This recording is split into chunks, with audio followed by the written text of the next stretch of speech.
Esta semana la presidenta de la República, Dina Boluarte, convocó oficialmente las elecciones en la fecha en la que estaba prevista, el 12 de abril del próximo año.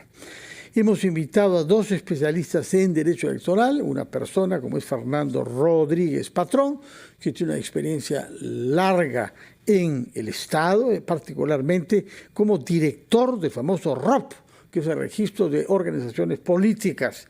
El otro trabaja en el sector privado, Enzo Helguera Echegaray, especialista en derecho electoral también y analista político y gerente general de la consultora y encuestadora Imasolo. En primer lugar, queremos que nos aclaren algo. ¿Cuántos partidos hay inscritos el día de hoy? Y si hay todavía plazo, de acuerdo a la ley electoral, al parecer no de acuerdo al reglamento del jurado, pero sí la ley, para que algunos partidos que están buscando su inscripción puedan lograrlo todavía de aquí hasta el 12. Señor Rodríguez Patrón, ¿cuál es su respuesta a este tema? Buenos días, gracias por la invitación. Al momento, luego de la cancelación del partido Antauro, quedan 41 partidos políticos. Y el inscritos debidamente inscritos, oleados y sacramentados y con aptitud para participar en las próximas contiendas electorales. Pero el plazo para que las inscripciones continúen no ha vencido. Vence recién el próximo 12 de abril. Así lo dice, ¿qué texto normativo? El artículo 4 de la Ley de Organizaciones Políticas, en su último párrafo, establece de manera clara e indubitable que el plazo para presentar candidatos y listas de candidatos en las elecciones vence en el plazo máximo para convocar a un proceso electoral. El 12 de abril. En este caso... Eso es lo que dice la ley. ¿Qué dice el reglamento? El reglamento estableció que solamente podrán participar los que estén inscritos al momento de la convocatoria, que no es lo mismo. La presidenta Boluarte convocó el 25 de marzo. Antes de lo que se esperaba. Y pudo haberlo hecho el 12 de abril. Y el presidente... Se adelantó en 19 días. Podía hacerlo porque la norma decía puede convocar hasta determinada fecha.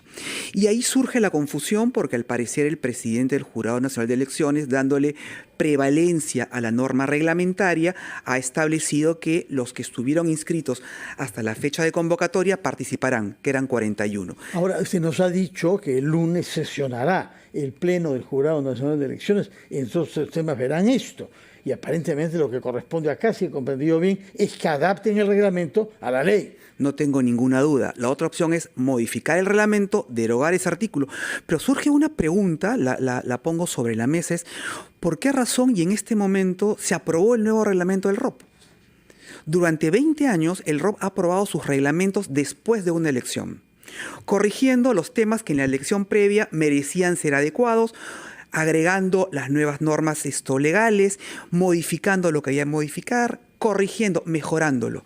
Sin embargo, se ha aprobado un reglamento cuando ya no va a ser aplicado para este proceso, porque todos los procesos de inscripción se han ventilado con la norma previa. Según ellos están todos, según ellos. Señor Helguera, su opinión sobre esta desarmonía entre reglamento y ley y, en consecuencia, esta confusión entre lo que ha dicho el señor Burneo y lo que la ley establece. Bueno, en principio me causa mucha extrañeza porque es un principio del derecho. Todos los que hemos pasado por la escuela de derecho hemos estudiado la pirámide de Kelsen y en evidencia hay una jerarquía de la norma, ¿correcto? Entonces, el reglamento no puede estar por encima de una ley y la ley no puede estar por encima de la Constitución. En virtud de todo ello, y como es un principio de derecho que un miembro del Tribunal, del Jurado Nacional de Elecciones, ¿no? que tiene una representación además jurídica importante en el país, que dé esta clase de declaraciones, pero que además se vea forzado un reglamento casi inmediatamente al anuncio presidencial, pareciera en realidad un esfuerzo para cerrar el paso a algunas inscripciones de partidos políticos. ¿Cuántos están todavía tratando de ser inscritos? 3.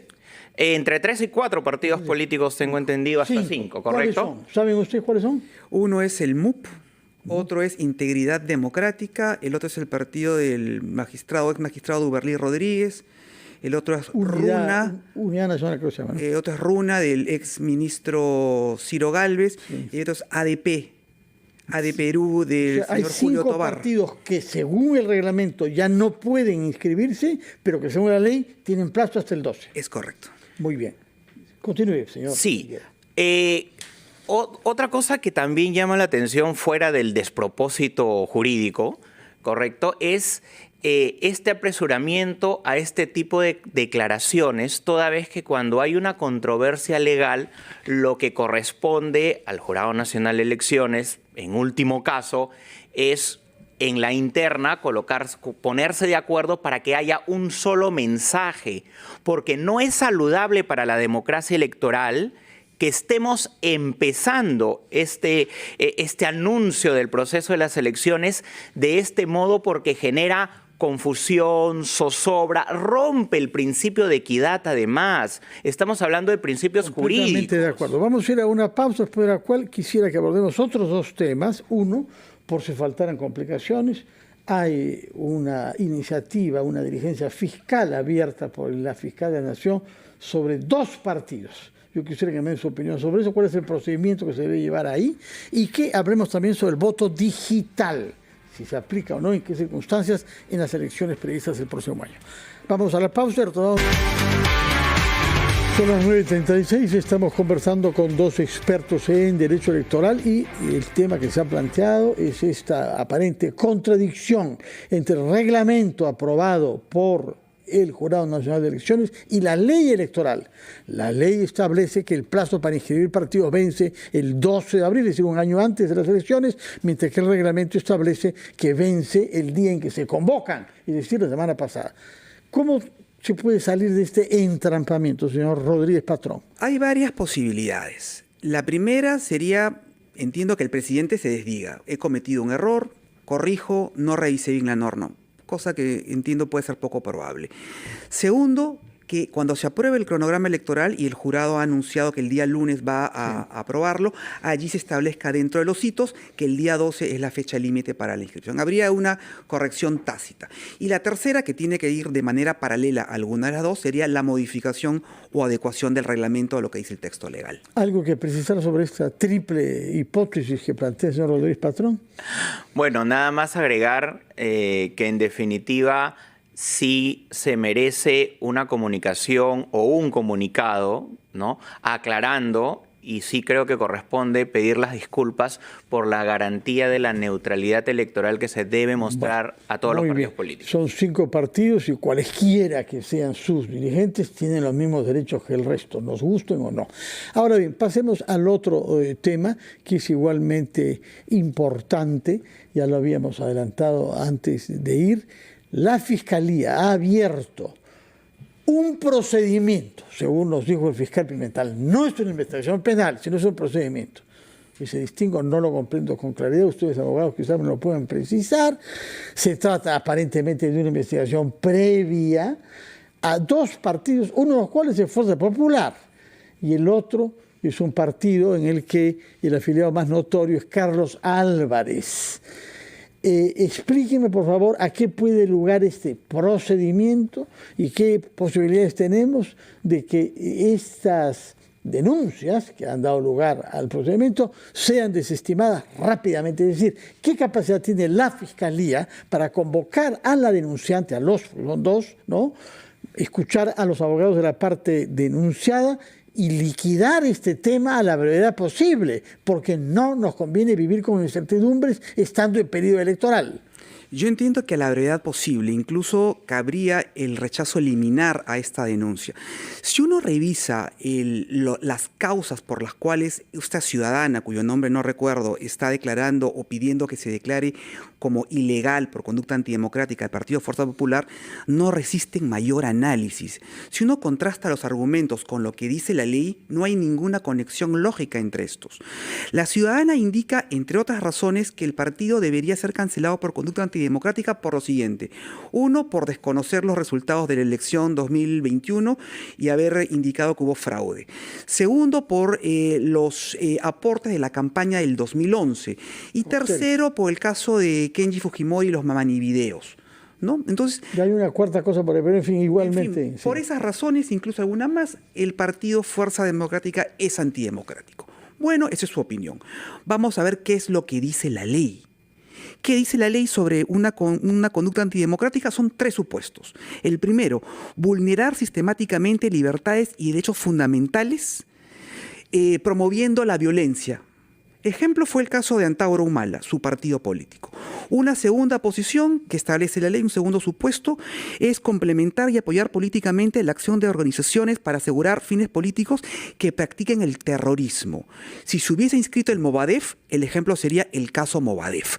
Y el tercer y último supuesto que contempla la norma, no hay más, es aquellas organizaciones que promuevan el narcotráfico o el terrorismo. La pregunta es clara. ¿Alguno de los supuestos sobre los cuales se basa esta denuncia de una ciudadana concuerdan con los que establece la ley? Claramente no, ninguna. Esa denuncia... Y aún menos en el caso del partido del señor Carlos Álvarez. A lo cual habría que agregar si el señor Álvarez tiene algún cargo directivo en el partido. No, es un afiliado nada más. Su opinión, señor Helguera. Bueno, creo que este es un ataque de tipo manotazo de abogado por parte de simpatizantes, digamos, del partido de Antauro, a quien se le ha, digamos, retirado de la contienda electoral justamente por tener conductas antidemocráticas. Y de lo mismo se quiere, digamos, perseguir o acusar, pero esto también forma un mal precedente. Concuerdo en la parte en la que se debe revisar de manera rápida y célere este tipo de situaciones, incluso antes de presentar la denuncia. Y meses. Claro, no, incluso esto debería, por procedimiento antes de la denuncia, verificar si los causales corresponden o no para dicha revisión y de lo contrario, no hacerlo posible, porque podríamos tener, ya tenemos 41 partidos inscritos, 41 denuncias por lo menos para cada partido. Si se da curso a estas. Por supuesto. Hablemos entonces en el tiempo que nos está ya siendo contado sobre el tema digital. Desde hace quinquenios que oímos que hay que pasar a un voto digital. ¿Qué es lo que se va a hacer en esta elección? Bueno, primero hay que distinguirlo del voto electrónico. Entiendo que la población está confundiendo el voto electrónico, que es ante una computadora en el centro de votación, que el voto digital. El voto digital se está planteando para peruanos que residen en el exterior y hacerlo a través de un teléfono, hacerlo a través de un aplicativo y que esto vaya directamente a una central que esto consolide la votación.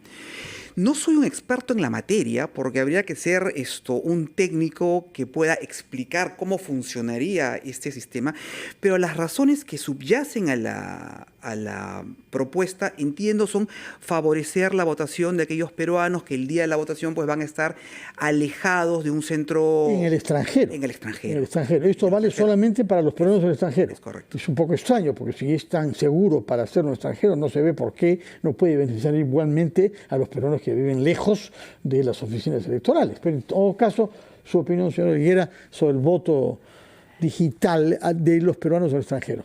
El señor Izarzaburu, por lo demás, congresista actualmente en un partido que no es el que entró, ya olvidé cuál es, él comenzó como Fuerza Popular, ya no está ahí. Alianza para el Progreso. Creo que está en Alianza para el Progreso, efectivamente ahora. Nos dijo, citó el ejemplo de algún ciudadano que vive en la ciudad de Tampa, Florida, y tuviese que desplazarse hasta Miami a cientos de kilómetros. Se pueden citar otros ejemplos en un país tan vasto como Estados Unidos. Su opinión sobre el tema. Bueno, justo en un máster de procesos electorales y gobernabilidad que seguí en el Jurado Nacional de Elecciones, en el capítulo del voto digital y el voto electrónico, uno de los principios, y esto ya ha ocurrido en otras instituciones, es decir, en otros procesos electorales a nivel de Latinoamérica y a nivel mundial, uno de los principios que marca la importancia de procedimientos con usos tecnológicos o digitales es que pasen fases de prueba.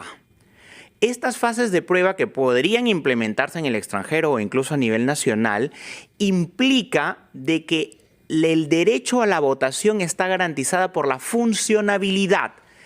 Y para esto si las pruebas no han sido adecuadas y sobre todo deberían colocarse en procesos no electorales para hacer la investigación incluso de la cantidad posible o masiva de votos para ver que los servidores no se caigan o que nada falle respecto de la tecnología, que ha fallado en procesos electorales en donde se ha improvisado y eso hace que las elecciones sean cuestionadas, ¿correcto? Sí. Entonces, evitemos este tipo de ensayos de última hora, porque justo es el Jurado Nacional de Elecciones una de las instituciones peruanas más destacadas a nivel mundial y de América Latina. Entonces, evitemos que seamos manchados con ensayos que no han sido con evidencia pública probados. Precipitados por algunos congresistas que quieren que se hable sobre su fecundidad legislativa. Sí, por supuesto. Es decir, esto merece esfuerzos de investigación previa y no improvisaciones, como estamos acostumbrados a tenerlas muchas veces desde el Parlamento. En todo caso, su palabra ha quedado dicha, tomamos nota de ella y vamos a darle seguimiento a este tema, porque nuestro interés es que hayan elecciones claras y transparentes y que no se pueda discutir más sobre el resultado del voto que proclame en su momento el Jurado Nacional de Elecciones. Muchas gracias por su presencia, señor Rodríguez Pastor. Patrón y señora Higuera, por su presencia acá para aclarar los aspectos normativos de las elecciones generales que tendrán lugar, como sabemos, el próximo año. Vamos a hacer una pausa.